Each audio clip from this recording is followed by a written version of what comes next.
Hey familia, soy Jordi, bienvenidos a un nuevo video.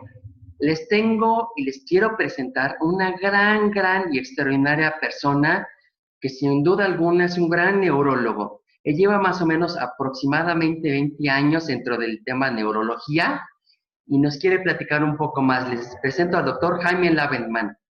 Jaime, por favor, ahora sí que bienvenido. Eres muy amable.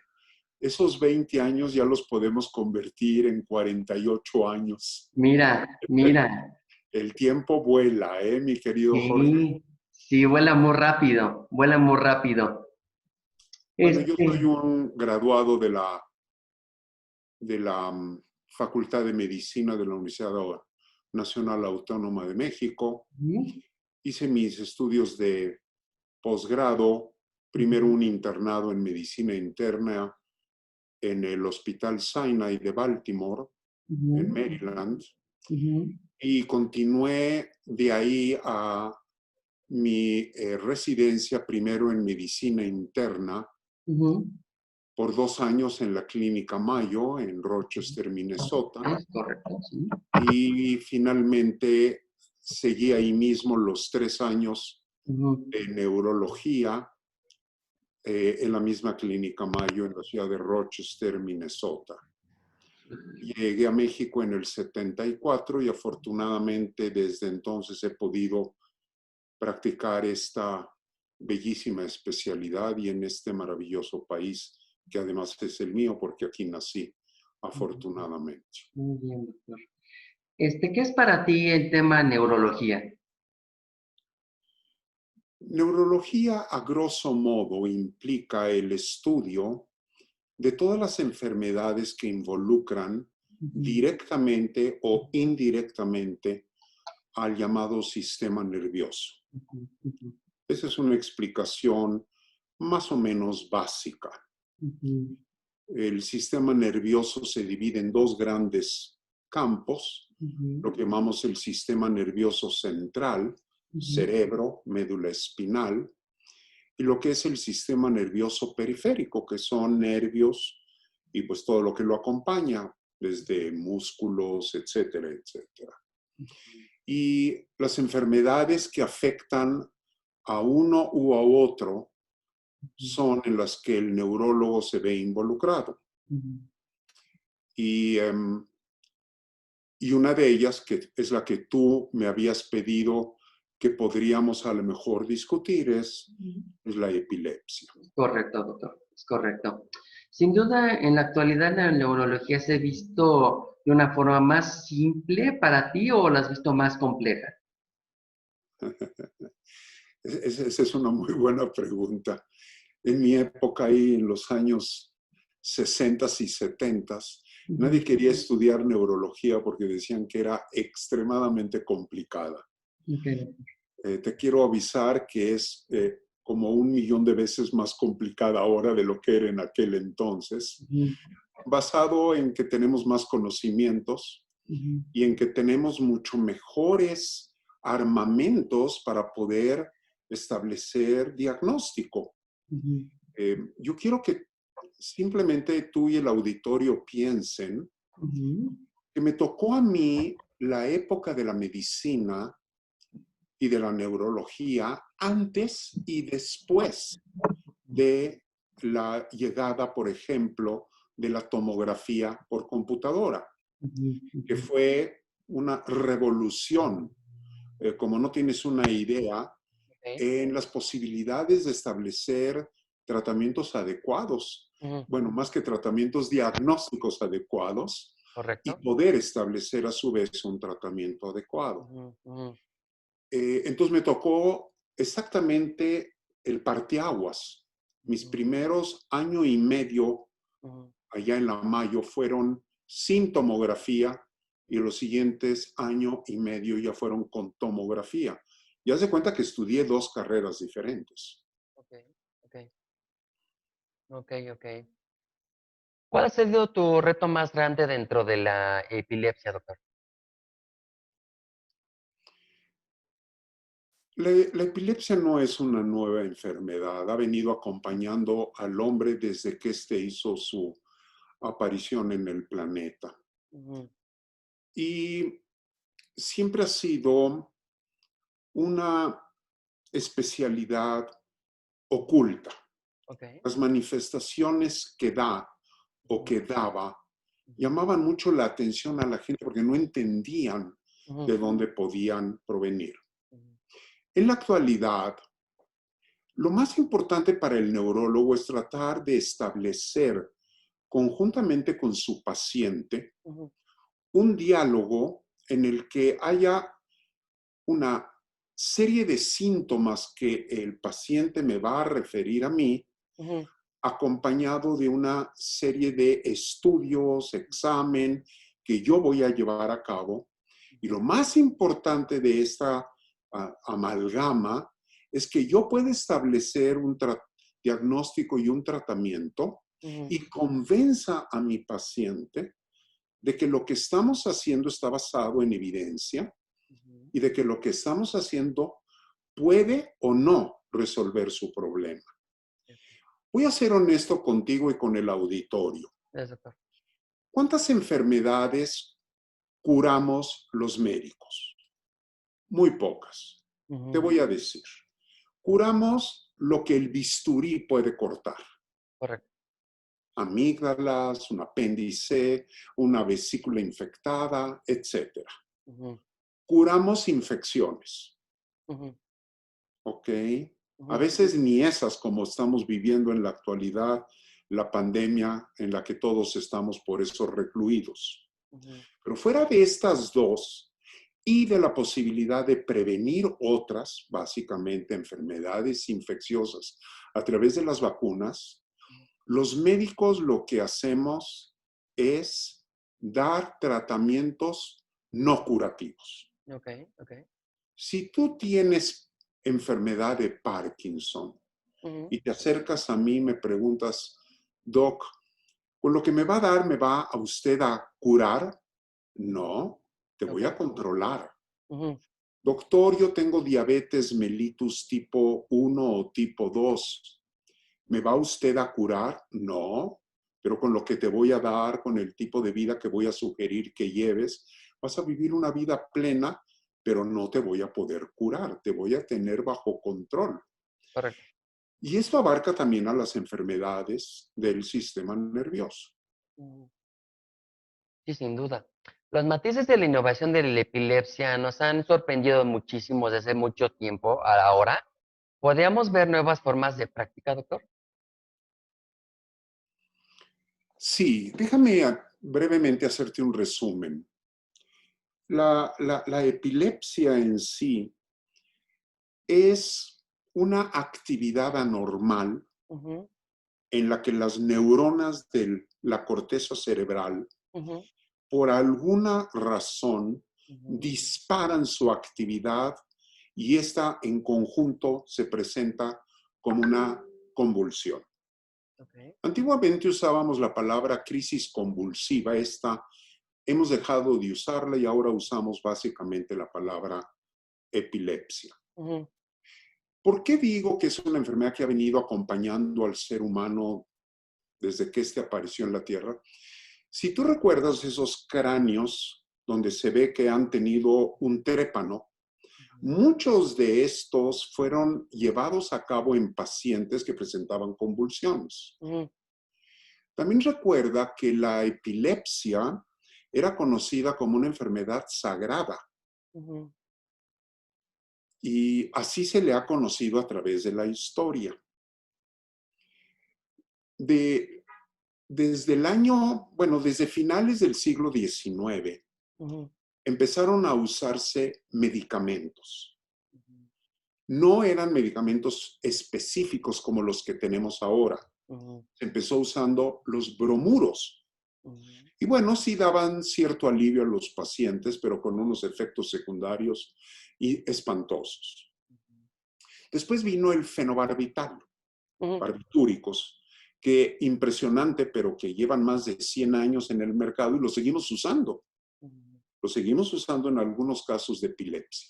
ujú, Pero en 1938, en Nueva York, el doctor Putnam, por primera vez, estudian un posible medicamento que lanzan al mercado con la aprobación de lo que era en aquel entonces la FDA, que es llamado en México Epamin. En Estados Unidos se le conoce como Dilantin y a nivel mundial es difenilidantoína. Pongámonos en el año 38, ya estamos en el 2020. Quiere decir que ya tiene en el mercado más de 80 años, 80 años. Y este medicamento sigue siendo uno de los medicamentos más usados a nivel mundial. Quiere decir que cuando encuentras un medicamento adecuado va a persistir. Pero desde entonces, olvidando los medicamentos que han seguido apareciendo y que hasta la fecha persisten, cada X número de años aparece alguno nuevo en el mercado, otras formas de tratar epilepsia han hecho su aparición, que es, creo, lo que tú me preguntabas. Una de ellas que no es tan nueva, pero que ahora ha cobrado mucha injerencia, es la cirugía para epilepsia. Una de las formas de epilepsia, quizá la más común, no es la epilepsia generalizada, sino es una epilepsia, podríamos decir que se origina en uno de los dos lóbulos que tenemos a los lados, que se llaman los lóbulos temporales. Estos están sujetos en los niños y antes de nacer incluso a posible daño por falta de respiración, por trauma, y pueden formar pequeñas cicatrices en la zona medial o mesial, como la llaman a nivel mundial, y ese es el foco por el cual se desencadena la crisis convulsiva. Entonces pensaron correctamente los cirujanos, ¿por qué no vamos y extirpamos esa zona? Muy bien, se puede extirpar siempre y cuando se le reconozca y se vea que no está cerca de una zona elocuente. Por elocuente quiere decir una zona que no puedes dañar. Si yo tengo una lesión del lado izquierdo, pegada a la parte que maneja mi brazo derecho, al habla, obviamente tú no puedes ir, quitarme un pedazo de mi corteza cerebral para curarme, entre comillas, de epilepsia y dejarme mudo y paralizado de un lado. Entonces hay ciertas reglas que es importante seguir para llevar a cabo este tipo de cirugías. Para que entendamos lo complejo que es esto, yo le pregunto a tu auditorio, si yo agarrara la corteza cerebral de cualquiera de nosotros, la corteza es lo que está por encimita nada más del cerebro, y yo la extendiera aquí en una mesa, y yo te pidiera a ti que me dijeras cuántas neuronas hay en esa corteza, ¿alguna idea, mi querido Jorge? No sabría decirle, doctor. Esa es la mejor contestación. Hay aproximadamente, fíjate bien, 100,000 millones de neuronas.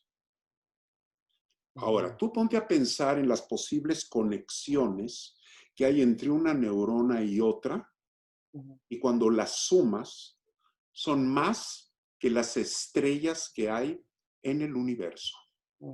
Quiere decir que nosotros aquí arribita tenemos un complejo llamado cerebro, que es más complejo que el universo en el que vivimos.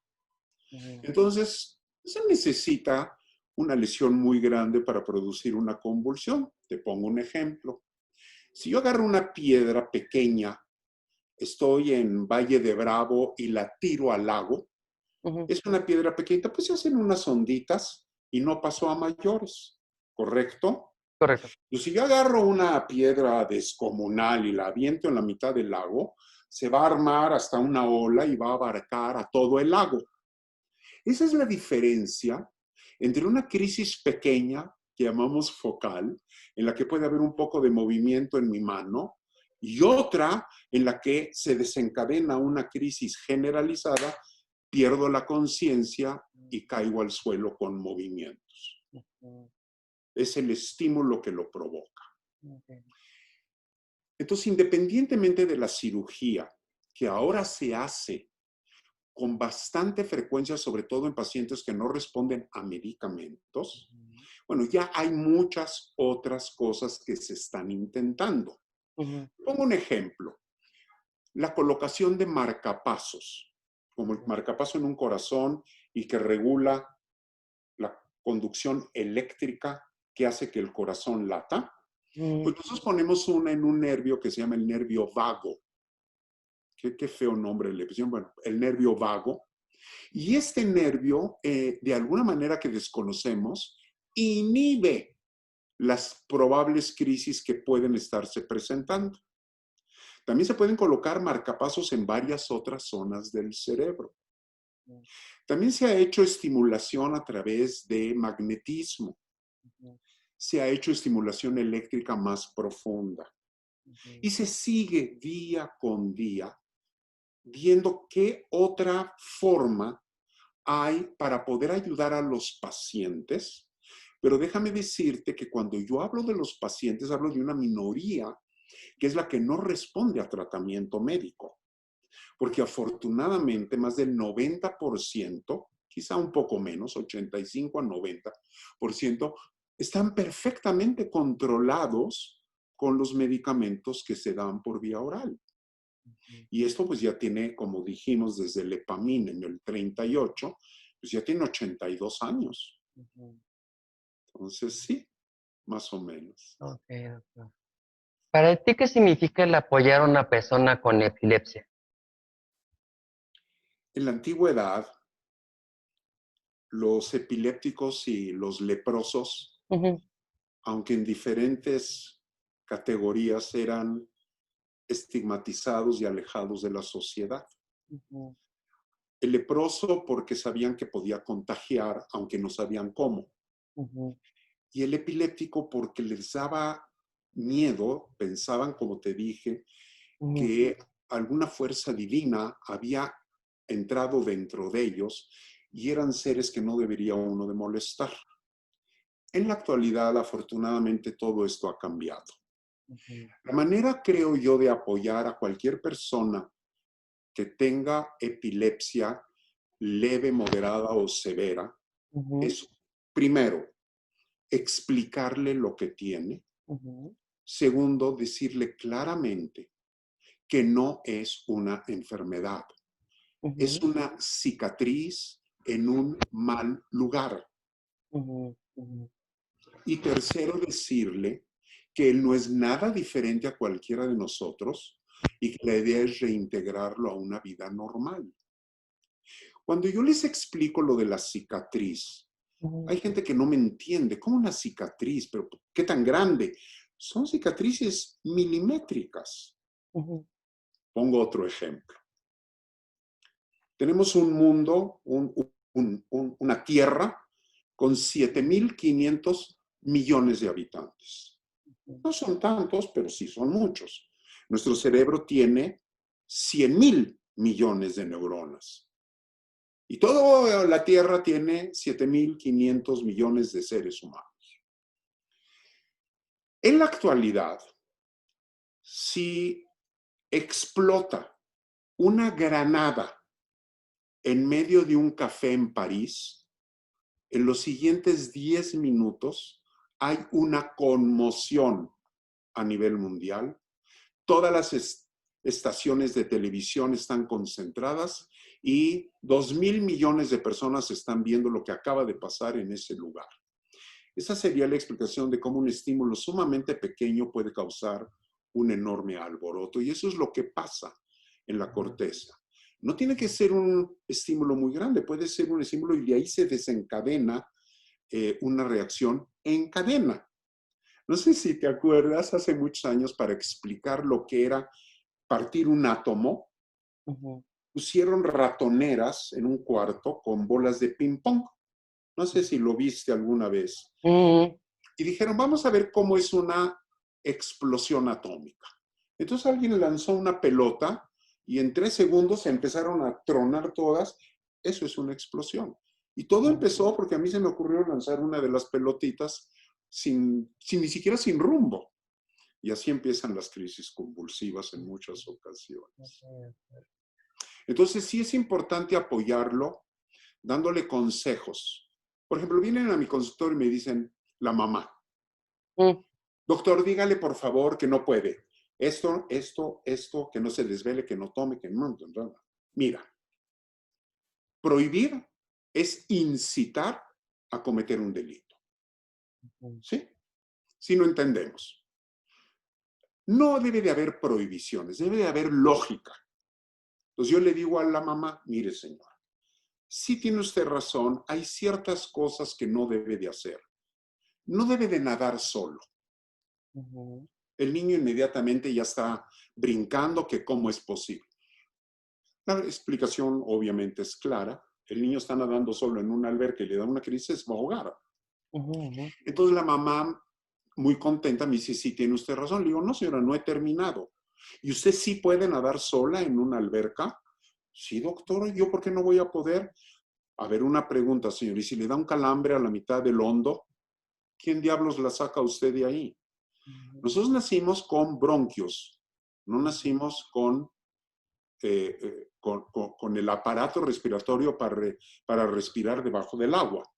Entonces, esta es una explicación al niño, pero acompañada de que nadie debe de nadar solo, pero él tiene una razón más para no hacerlo. ¿De acuerdo? De acuerdo. Entonces me preguntan, ya los adolescentes, obvio, doctor, no puedo beber. Si yo le digo a él que no, ¿qué va a pasar? Va a beber. Te lo juro que lo va a hacer. Mejor les digo que pueden hacerlo, pero con cierto grado de moderación. Y no he tenido problemas por eso. ¿De acuerdo? De acuerdo. Cuando tú le dices a una persona que no puede hacer algo, esa persona inmediatamente ya sintió que le estás quitando parte de su vida. Voy a poner un ejemplo. Hace muchos años vino un niño como de 9 años de edad al consultorio y cuando me preguntó que qué no podía hacer, de broma, le dije, bueno, papi, no te puedes tirar en paracaídas. Y me hizo una rabieta en el suelo, como si le hubiera yo acabado de prohibir que se casara algún día. Y cuando ya dejó de hacer la rabieta, le pregunté, oye, ¿y eso qué? ¿Por qué hiciste eso? Es que se me acaba de antojar. ¿Te contesta la pregunta? Entonces, cuidado cuando le prohíbas a la gente qué hacer. Mejor explícale el daño que le puede hacer. Doctor, es que se la pasa viendo las series y jugando con la maquinita. Platica con el chamaco, explícale cuántas horas lo puede hacer y el joven te va a cooperar. También los tienes que hacer conscientes de que la medicina se tiene que tomar con ciertos horarios y no se le debe de olvidar. Son pequeños detalles, pero el apoyo es, tú no eres diferente, tú eres tan normal como cualquiera de nosotros, tú vas a hacer una vida normal como la hizo Julio César a pesar de que tenía convulsiones y llegó a ser quien llegó a ser, o muchos otros famosos en la historia. Y tú ahora tienes la ventaja que Julio César no tenía, que yo tengo medicamentos para evitar que convulsiones. Salen más contentos y tranquilos. La siguiente pregunta difícil es cuando llega una joven, 18, 19 años, quizá más joven todavía, y mis primeras 2 preguntas son, ¿estás casada? ¿Sí o no? Y la segunda es, ¿estás teniendo relaciones?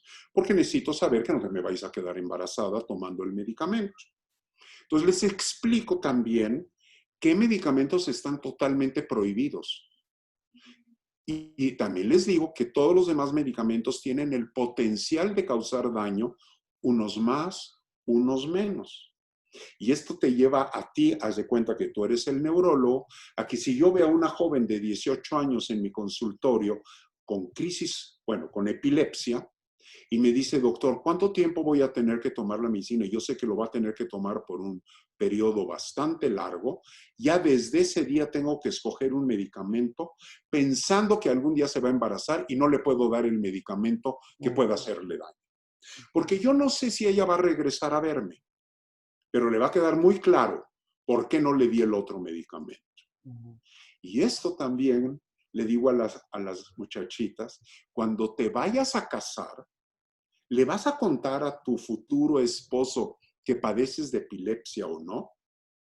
Siempre hay que contarlo, porque el futuro marido va a decir un día, si ella no me confesó que tiene epilepsia, ¿cuántas otras cosas probablemente no me ha dicho? Mm. Y la cosa es que tiene el marido que aceptarlo y ayudarla. Y no he tenido jamás ningún problema una vez que los dos se ponen de acuerdo. Y si el marido, futuro marido, le dice, ay, chaparrita, pues perdóname, mi amor, pero a mí las epilépticas no me caen muy bien, yo le digo a la señorita, ¿sabes qué, mi amor? Te acabo de salvar la vida, porque te ibas a casar con un verdadero energúmeno. Entonces, todo tiene su lado bueno, ¿de Mm. acuerdo? De acuerdo. ¿Es que la farmacéutica ahora ha ayudado mucho en el tema innovador para el tema de la epilepsia? A ver si entendí bien tu pregunta. O sea, si los medicamentos que ahora tenemos controlan mejor la epilepsia. Es correcto, doctor. ¿Te acuerdas que empezamos la plática diciéndote que un pequeño porcentaje de pacientes no mejoran ni con uno, ni con dos, ni con tres, ni con cuatro medicamentos diferentes? ¿A qué se debe? Se debe al origen de la epilepsia. No es lo mismo tener un tumor inoperable que la produzca o alguna enfermedad degenerativa Ujú. o, en fin, hay varias, alguna enfermedad metabólica con la que el niño nació o la niña nació. Y esos pacientes que son de difícil control, es donde el médico tiene que buscar medicamentos y otras opciones, Ujú. como dije, marcapaso, estimulación, etcétera. Pero son la minoría.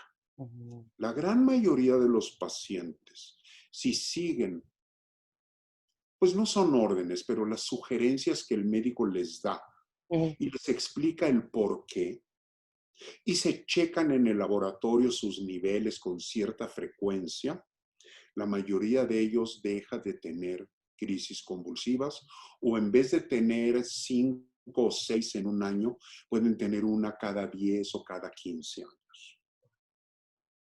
Entonces, sí ha venido a revolucionar los medicamentos, el tratamiento actual de Ujú. las crisis convulsivas. Ujú. Cuando yo regresé a México, hace ya algunos años, el mercado mundial tenía no más de 4 medicamentos para controlar la epilepsia. En la actualidad debe de haber más de 25. Quiere decir que hay mucha más variedad. La gran mayoría de los pacientes responden perfectamente bien a un solo medicamento. Ocasionalmente tenemos que usar dos. Cuando el médico se enfrenta a un paciente en el que hay que usar más de 2 medicamentos, algo no está bien. Mm. O el paciente no está tomando las medicinas correctas, o el diagnóstico no es el correcto, o el médico está obligado a seguir buscando si hay Ujú. algunas otras causas para esto. Te voy a poner un ejemplo. Hace muchos años una señorita de Guadalajara era mi paciente y esta Ujú. señorita tenía diabetes mellitus tipo 1. Tipo 1 es la que requiere de insulina desde su inicio. Ujú. La tipo 2, que es la del adulto mayor, es la que generalmente responde bien o a dieta o a medicamentos por vía oral. Entonces esta niña, además de todo, parecía que tenía convulsiones y era muy difícil saber si se le bajaba el azúcar y le venía una convulsión o si realmente estaba teniendo crisis. Y Ujú. esta fue una batalla Ujú. en la que ella me decía una cosa y yo le decía otra. No tenía muchas crisis, pero sí tenía, y yo no entendía por qué. Ujú. Años después, cuando ya se había casado, me mandó una carta diciéndome, doctor, le pido 1000 perdones. Yo no tenía epilepsia, yo me provocaba las convulsiones bajándome el azúcar. Y era una forma de llamar la atención a la familia. Entonces tienes que tener mucho cuidado. Hasta en aquellos pacientes, ella tenía un electroencefalograma anormal. Ujú. que no es una razón de tratar a un paciente. Eso ya si quieres lo platicamos en un rato. Pero bueno, si ella tiene convulsiones, si yo tengo duda y además tiene un electro anormal, pues por favor, maestro, agua pasa por mi casa y ya sabes el resto, ¿verdad? Pues no, equivocados estábamos. Ella se provocaba las crisis. ¿Cómo hacer el diagnóstico? El diagnóstico sigue siendo diagnóstico clínico. Es lo que la familia o el amigo o el esposo vio cuando le estaba dando la crisis. En las primeras crisis, la familia se vuelve totalmente loca ante la evidencia porque no sabe lo que está pasando y yo lo entiendo muy bien. Entonces, la información que me pueden dar es bastante pobre. Pues yo me baso en otros datos. Pregunto cosas muy específicas y veo si sí o si no y voy sumando puntos. Y luego, si no quedo totalmente conforme, hago un electro, hago algún otro estudio de imagen, después de revisar perfectamente bien al paciente. Y si aún ahí tengo dudas, platico con la familia y le digo, mire, esta es la primera vez que le da una aparente convulsión. Yo no sé si le va a volver a dar una o no. Hay dos caminos a seguir. Yo le puedo dar medicamentos y no tenemos por qué contestar la pregunta, o la observamos o lo observamos y vemos qué pasa. Y muchas veces esta es una decisión entre el familiar y el paciente y el médico. ¿De acuerdo? De Si me acuerdo. llega a mí un joven, y no soy peyorativo, por favor, pero de la Sierra de Oaxaca, que sé que nunca más va a volver a regresar, y que quién sabe si va a volver a venir a que veamos si siguió convulsionando o no, a él, si yo tengo la más mínima duda de que tiene convulsión, epilepsia, le voy a dar medicamentos. Y punto. ¿Ok? De O sea que acuerdo. las circunstancias pueden variar mucho, mi querido Jorge. De acuerdo, doctor. De acuerdísimo. ¿Cuáles serían tus recomendaciones para las personas que quisieran emprender el tema, cómo aprender a tratar a un epiléptico? Bueno, vamos a dividir la pregunta entre qué le debo de hacer a un paciente que acaba de tener una crisis Sí. y quién debe de ver a ese paciente. Yo tengo un papel ya conformado en el consultorio que dice qué hacer en caso de un ataque epiléptico. ¿Correcto? La primera frase, la primera, dice, conserve la calma. Es lo Ujú, primero que dice. ujú, Y todo lo demás que dice ujú, es, por favor, no lastime a la persona. ujú, Pues voltear un poquito su cabecita para que si llega a tener un poco de vómito no se vaya a ahogar. ujú, Nunca le metas los dedos en la boca porque te los vas a encernar y no vas a lograr nada. Las crisis, por regla general, solitas se recuperan. Cuando se convierte en una muy importante emergencia, cuando un paciente ya conocido o no conocido de sufrir epilepsia presenta una crisis, en el periodo en que se empieza a recuperar, pero todavía no tiene conciencia, le viene una segunda y una tercera crisis. ujú, Esa es el momento de más peligro en la epilepsia, ujú, porque el paciente está entrando en lo que conocemos como un estatus o estado epiléptico ujú. y la mortalidad, si no es tratado o es tratado, es de más o menos el 50%. Entonces ahí sí el paciente tiene que ser trasladado de inmediato a un hospital. ¿Ok? Ahora, el otro lado de la pregunta. Antiguamente, cuando yo regresé a México y me Ujú, dijeron, perdone doctor, ¿qué ponemos en su tarjeta? Yo dije, ¿qué ponemos en mi tarjeta? Pues ponga mi nombre y ponga abajo neurólogo, ujú, pero no quiere que pongamos neurólogo especializado en convulsiones o en epilepsia, neurólogo del comportamiento. Eso no existía. ujú, Eso eso era el futuro. En aquel entonces éramos neurólogos, veíamos de todo, que es lo que yo todavía hago. Pero sí, con la complejidad de cada una de las diversas facciones que uno puede tener en neurología, ahora hay ujú, subespecialistas. Entonces hay el especialista en epilepsia, hay el especialista en enfermedades demenciales, hay el especialista en esclerosis múltiple, etcétera, etcétera, etcétera. Pero todos, sin excepción, son neurólogos en primer término. Y son neurólogos generales, saben tratar cualquier enfermedad, aunque tengan una predilección por alguna de ellas. ¿De acuerdo? Entonces, cualquier neurólogo con un entrenamiento y con un consejo mexicano de neurología vigente, pues va a entrar en el campo de poder atender a los pacientes. Cuando yo llegué a México, se acababa de instaurar el Consejo Mexicano de Neurología. Quiere decir que hasta unos 2 años antes, pues yo podía llegar y poner en el consultorio, soy neurólogo, y créeme o no me creas. Pero yo fui el tercero en la República Mexicana que presentó su examen para ser